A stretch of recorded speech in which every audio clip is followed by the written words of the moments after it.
તો આપણે એમ્સના દાખલા ગણવાના છે.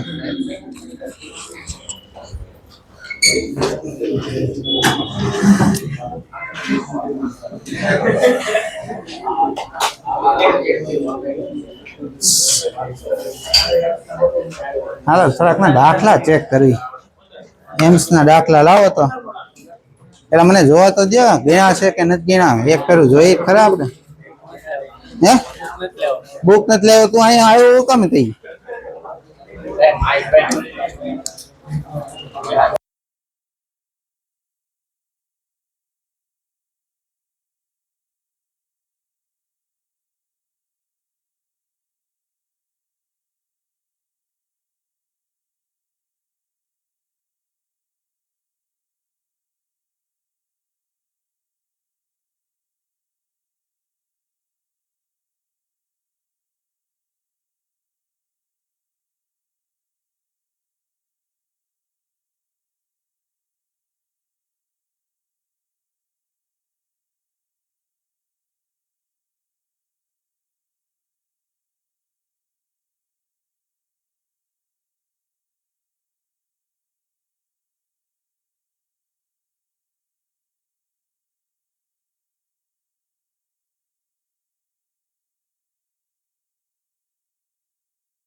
હાલો એમ્સના દાખલા જો 1 થી 10 માં બોલો.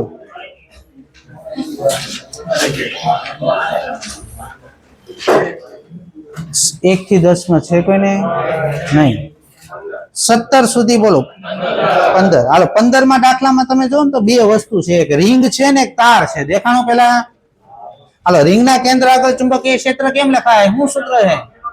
μ0 ni upon 2r.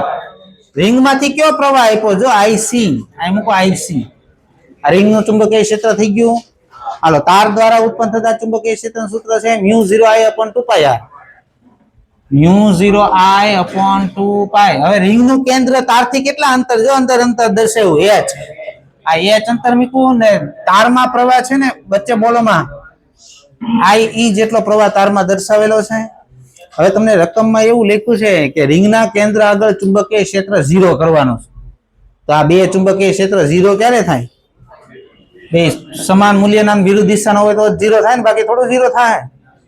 હાલો ઉડાડો. 2 ઉડી ગયા, μ0 ઉડી ગયા. h શોધવાનું કીધું તમને. h બરાબર IC જાવ દો છેદમાં IE into r upon IC. ક્યાં છે ઓપ્શન? ગોતો. જવાબ આવશે એ ઓપ્શન.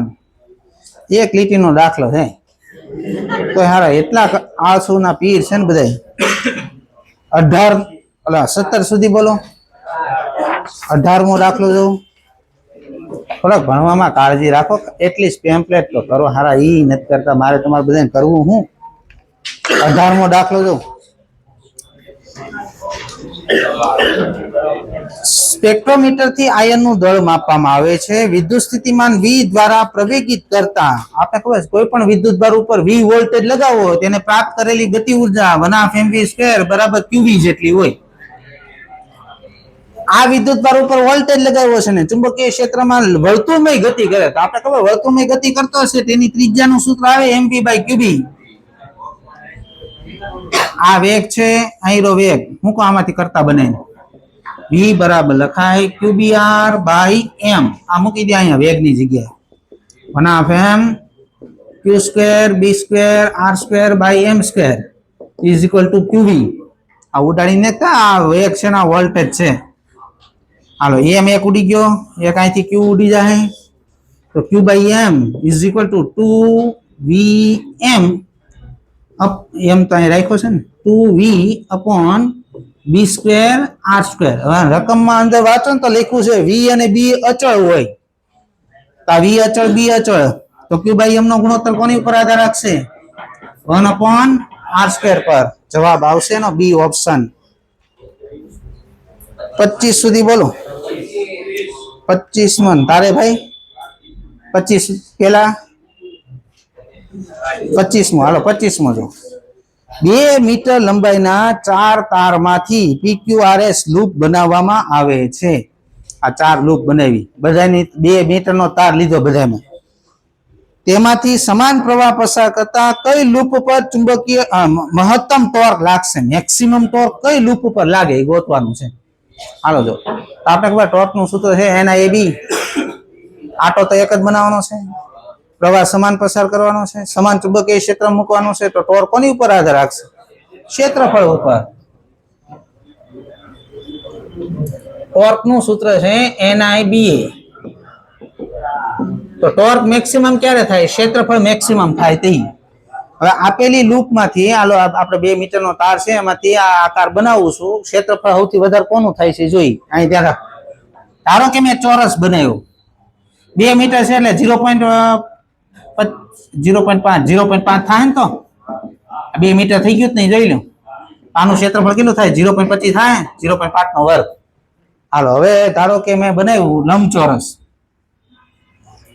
આ 0.75 રાખું, આ 0.75 રાખું, આને 0.25 રાખું, આને 0.25 થઈ ગયું. 2 જો તો લંબચોરસ બની ગયો. આનું ક્ષેત્રફળ કેટલું થાય? 0.75 ગુણ્યા 0.25. હાલો આ એટલે કેટલું થાય? આ 3/4 થાય ને, ના 1/4 એટલે 3/8 જેવું થાય. એટલે 0.832 લઈ લો ને, 8 × 16 8 × 24, 8 × 24 એટલે કેટલા વધે? 6 વધે 60, 8 × 7 = 56 એટલે 0.37 જેવું થયું. હાલો પછી વર્તુળ બનાવ્યું, ધારો કે 2 મીટરના તારમાંથી વર્તુળ બનાવ્યું. હાલો તો વર્તુળનું ક્ષેત્રફળ કેટલું થાય? πr² થાય. આ 2 મીટરના તારમાંથી બનાવ્યું છે, તો આનો પરિઘ તો 2 જ થાય. r બરાબર 2 ઉડી ગયા તો 1/π થયું. આ મૂકો 1/π એટલે 1/π² થયું. આ પાઈ ઉડી ગયો એટલે 1/π એટલે 3.14 થાય. આ 3.14 એટલે 1/3 એટલે 0.33. 0.33 થાય ને, 0. ના વધારે છે, 0.31 ની આજુબાજુ આવશે. હાલો સૌથી વધારે ક્ષેત્ર અહીંયા કંઈક લોસો છે. ક્ષેત્રફળ 3/4 ના 1/4 એટલે 3/8 થયું. 8 8 × 16 8 × 24, 8 × 24 ને પછી વધ્યા 6 વધ્યા 60, 8 × 7 = 56, 0.37 થાય. સૌથી વધારે ક્ષેત્રફળ તો આનું આવ્યું ને, તો હે 3/4 હા 16 આવે, એટલે 16 આવે તો આ એક ભાગ આવશે તો 30. એટલે આને 30 લઈ લો ને આને 15 લઈ લો એટલે 0.5 જેવું નહીં, 0.2 જેવું થાય ને, તો હા. તો હવે જો તો ક્ષેત્રફળ સૌથી વધારે ક્યાં દેખાય તમને? વર્તુળનું. તો જવાબ આવશે વર્તુળ ઉપર ટોર્ક મેક્સિમમ લાગશે. હાલો એની પછી જો તો 30 સુધી બોલો. પેલામાં 30 સુધી એટલે 30 સુધી જ બોલવાનું, આગળ નહીં બોલવાનું. 28માં પ્રશ્ન જોવો તો કોઈલની ત્રિજ્યા બમણી કરતા કેન્દ્રથી ખૂબ જ મોટા અંતરે ચુંબકીય ક્ષેત્ર. પેલા મને કહેતો કોઈલની અક્ષ ઉપર ચુંબકીય ક્ષેત્રનું સૂત્ર શું છે? μ0NIr²/2r²x²3/2. હવે અંદર શબ્દ લખો જો, કોઈલની ત્રિજ્યા બમણી કરતા કેન્દ્રથી ખૂબ જ મોટા અંતર માટે. આ x છે એ કેવું લેવાનું? કેન્દ્રથી અંતર કેવું લેવાનું? ખૂબ જ મોટું. લે ત્રિજ્યા કરતા બહુ મોટું થાય તો આને અવગણવું પડશે તમારે. એટલે μ0NIr². હાલો આને શું કરી દેવાનું? અવગણી દેવાનું. તો અહીંયા શું થાય? 2 ઘાત ને એની 3/2 2 ઉડી જાય, x ની 3 ઘાત થાય. હવે ત્રિજ્યા કેવી કરી? બમણી. આ બમણી થાય તો આ કેટલા ગણું થાય? 4 ગણું. જવાબ આવશે 4 ગણું થાય. ઓપ્શન આવશે સી, ઓપ્શન 28માં. બોલો પછી 32મો દાખલો જો ભાઈ. એની આકૃતિ ભાઈ નથી, આની આકૃતિ આ ઉપરની આકૃતિ છે. 31 ની આકૃતિ છે ને 32 માં આવી ગઈ, સમજાણું?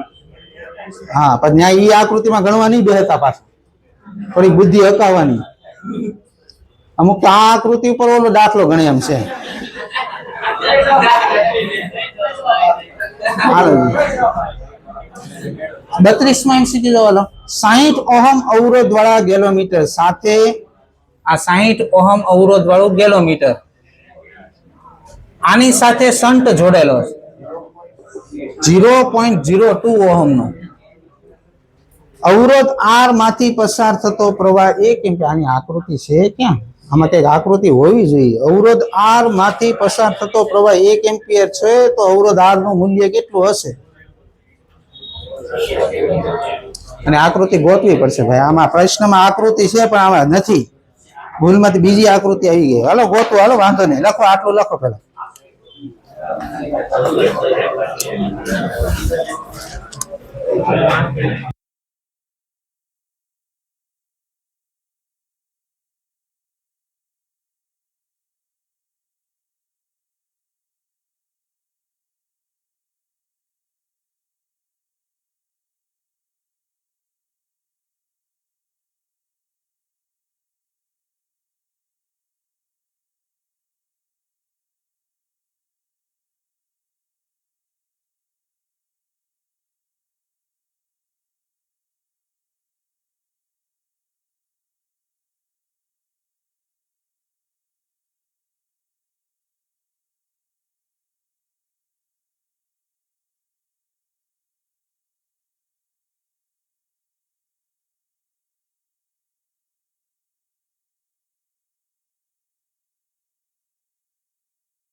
1.6 ગુણ્યા 10⁻25.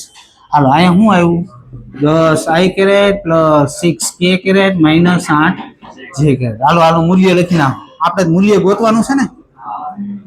અંડર રૂટ 10 નો વર્ગ 6 નો વર્ગ 8 નો વર્ગ 64.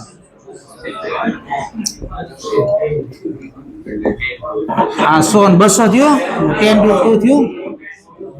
આ તમને બળ મેળવ્યું. તમારે ગોતવાનો એ પ્રવેગ ગોતવાનો. દળ વડે ભાગો. પ્રોટોન નું દળ કેટલું છે 1.67 × 10⁻⁻27. આ બે ઉડા નાખો. હાલો આને ઉપર જવા દે. આને 27 માંથી 25 ગયા એટલે 100 વિધા એટલે 1000 √2 થયું.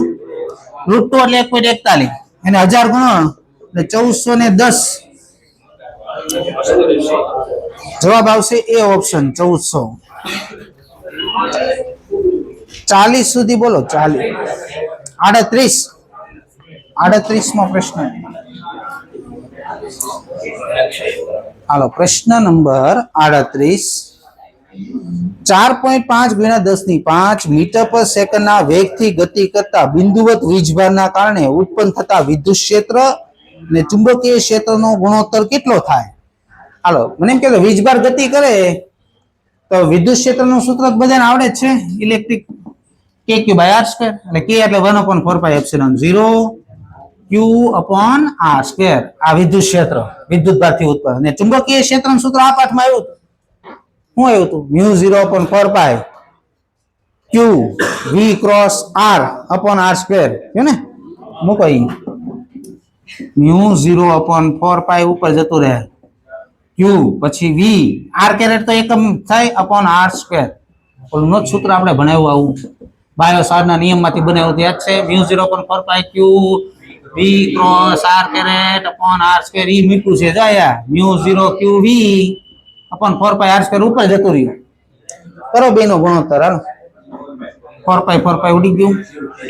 r² Q હાલો વિધુય લખો 1/μ0ε0 V. આટલું વિધું. આ c² છે. જો c બરાબર થાય 1/√μ0ε0. આ પદ છે c² છે. c²/v. હાલો c ની કિંમત 3 × 10⁸ એનો વર્ગ 9 × 10⁻16. ને વેગ તમને આપ્યો રકમમાં 4.5 × 10⁵. આ બે ભાગલે 2 આવું આ 11 વધશે 2 × 10⁻11. એ ઓપ્શન આવશે 38 માં. બોલો 40 સુધી છે કોઈને? 37 માં જો હોય.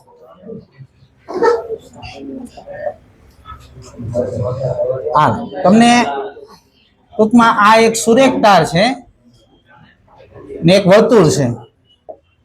આમાંથી I પ્રવાહ પસાર થાય છે. તેના કેન્દ્ર આગળ ચુંબકીય ક્ષેત્ર શોધો. હાલો કેટલી વસ્તુ છે આમાં? બે છે. એક રિંગ છે ને એક તાર છે. હાલો રિંગના કેન્દ્ર આગળ ચુંબકીય ક્ષેત્રનું સૂત્ર શું છે બોલો? μ0NI/2r. હવે કઈ દિશામાં હશે આ ચુંબકીય પ્રવાહ? દિશામાં આંગળી ફેરો તો અંદર આ ક્રોસ. હાલો તારનું ચુંબકીય ક્ષેત્રનું સૂત્ર μ0I/2πr. હાલો કઈ દિશામાં છે? પ્રવાહ દિશામાં અંગૂઠો રાખ્યો. અહીંથી આંગળી કઈ બાજુ? અંદર. એટલે I અંદરની બાજુ. આ બે દિશા એક થઈ ગઈ. કરી દો સરવાળો બેનો. μ0I/2r plus μ0I/2πr. હાલો હું કોમન નીકળે? μ0I/2r કોમન નીકળી જાય. અહીંયા વચ્ચે 1 + 1/π. હાલો તો આ તો તમારે લાવવાનું છે. આની કિંમત હવે મૂકવાની છે. મૂકો. μ0 ની કિંમત 4π × 10⁻⁷. પ્રવાહ કેટલો પસાર થાય છે? 2.5 એમ્પિયર. 2 ત્રિજ્યા આપી 5 સેન્ટીમીટર. 5 × 10⁻². 1 + 1/π. જો અહીંયા બે ભાગ આલી જાય. આ 4 ને આ 4 ઉડી ગયા. આ ઉપર જાવ એટલે π × 10⁻5. 1 + 1/π. ક્યાં છે ઓપ્શન ગોતો? જવાબ આવશે નો એ ઓપ્શન 37 માં. એ લખી નાખો. જગ્યા નથી ભાઈ.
સેન્ટીમીટર છે, આર છે 10 સેન્ટીમીટર સ્ક્વેર છે, તો ઇન્ડક્ટન્સ શોધો. હવે આનું ઇન્ડક્ટન્સ નું પેલા સૂત્ર આવડતું હોવું જોઈએ. ઈએમઆઈ પાઠમાં આવે, એલ બરાબર mu 0 n square a by L.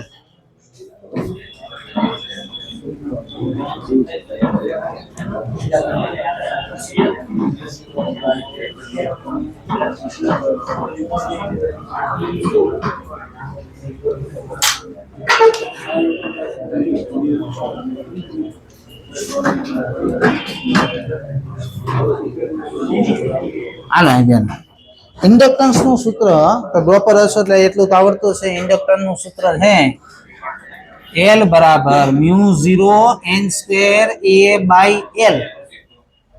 હવે આ તમને આપ્યું છે ટોરોઇડ છે. ટોરોઇડ ને કાપીને તમે સીધો કરશો એટલે સોલેનોઇડ થઈ જાય. કેટલી લંબાઈનો r ત્રિજ્યાનો ટોરોઇડ કેટલી લંબાઈનો સોલેનોઇડ બને 2πr. અહીંયા તમારે હવે મૂકવાનું રહે આ સોલેનોઇડ ની લંબાઈ છે. ટોરોઇડ હોય ને આવું હોય જાઓ આ r ત્રિજ્યાનો હોય આને કાપીને તમે સીધો કરો કેટલી લંબાઈનો સોલેનોઇડ બને? આ લંબાઈ કેટલી બને 2πr. ટાઈમ લેન્થ મૂકો 2πr. હવે મૂકો કિંમત μ0 ની કિંમત 4π × 10⁻⁷. આટા તમને આપ્યા છે 500 એનો વર્ગ 25 × 10⁴ આડછેદ આપ્યો તમને 10 centimetre square 10⁻⁴ metre square. Toroid ની ત્રિજ્યા આપી 40 સેન્ટીમીટર 40 × 10⁻². આ બે ઉડી ગયા. આ 0 ના 0 ઉડી ગયા. આ 4π ઉડી ગયા. આ 25 વિધા ને 2 વિધા એટલે 12.5 થયું. આને જાવ દો ઉપર એટલે 10⁻5 હેનરી. ઇન્ડક્ટન્સ નો એકમ હેનરી થાય. હવે આપણે જોઈએ છે એ માઇક્રોમાં જોઈએ છે કારણ 125 × 10⁻6 હેનરી 125 માઇક્રો હેનરી. જવાબ આવશે એ ઓપ્શન. 46 સુધી બોલો. ઘરે જવામાં ઉતાવળ નહીં કરતા શીખવા આવો તમે. 46 સુધી બોલો. 45મો પ્રશ્ન જો r ત્રિજ્યાની કક્ષામાં આલ્ફા કણ f આવૃત્તિથી ભ્રમણ કરે તો ચુંબકીય ડાયપોલ મોમેન્ટ શોધો. ચુંબકીય ડાયપોલ મોમેન્ટ નું સૂત્ર છે NIA. હાલો I બરાબર શું લખાય Q/T. હવે સાંભળો આલ્ફા કણ છે. આલ્ફા કણ નો વીજભાર હોય 2e એટલે I ની જગ્યાએ તમે 2e/t મૂકશો. આનું કેટલી ત્રિજ્યા છે? r ત્રિજ્યા એટલે πr² ક્ષેત્રફળ થાય. હવે આમાં v લાવવાનો છે તમારે. હા તો વેગ બરાબર આમ લખાય ને 2πr/t તો t બરાબર શું લખાય 2πr/v. મૂકો અહીંયા t ની જગ્યાએ 2e 2πr/v πr². હાલો પાઈ ઉડી ગયા r ઉડી ગયો 2 ઉડી ગયો વધુ હું ebr. જવાબ આવશે બી ઓપ્શન 45 માં. 46 સુધી બોલો. હજી જોઈ લ્યો હોય તો બોલો 46 સુધી. આપણે કઈક 35મો દાખલો બાકી રાખ્યો હતો ને નીટમાં. 35મો હાલો એ જો દાખલા નંબર 35 એમાં ભૂલ હતી એટલે મેં બાકી રાખ્યો હતો. ભૂલ શું છે? પ્રથમ તાર લખ્યું છે ને કોઈલ આવે. પ્રથમ કોઈલ 35 નંબરનો દાખલો 73 નંબર પેજ નંબર. પ્રથમ તાર ન્યા તારની જગ્યાએ કોઈલ લખો. પ્રથમ કોઈલની ત્રિજ્યા બીજી કોઈલ કરતા બમણી છે.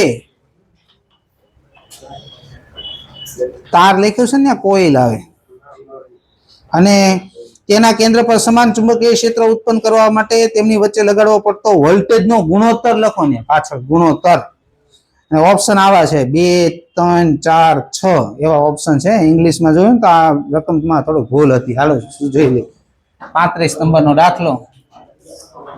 બે કોઇલ છે. આ પહેલી કોઇલ અને આ બીજી કોઇલ.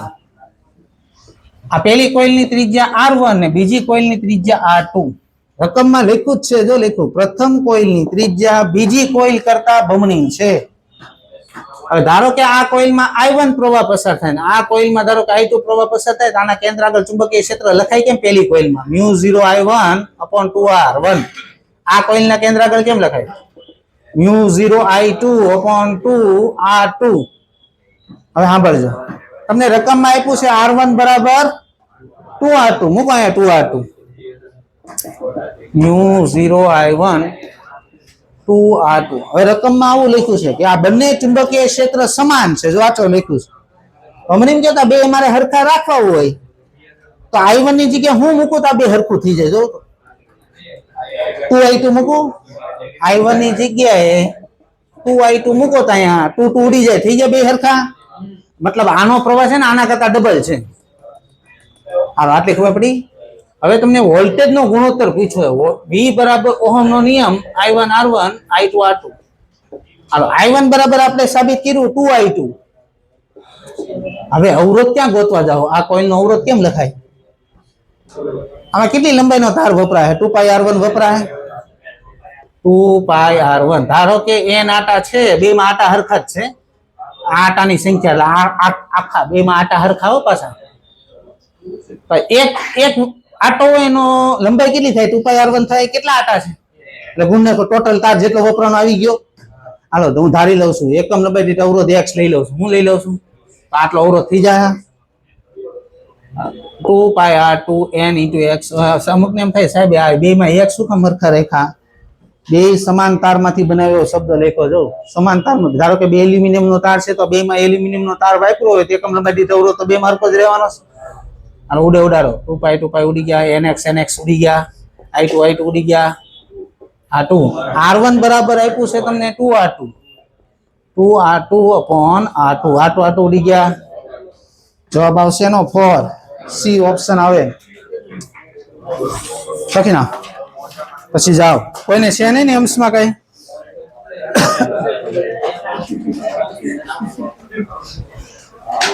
છે કોઈને અંશમાં દાખલા ગણવાના હોય?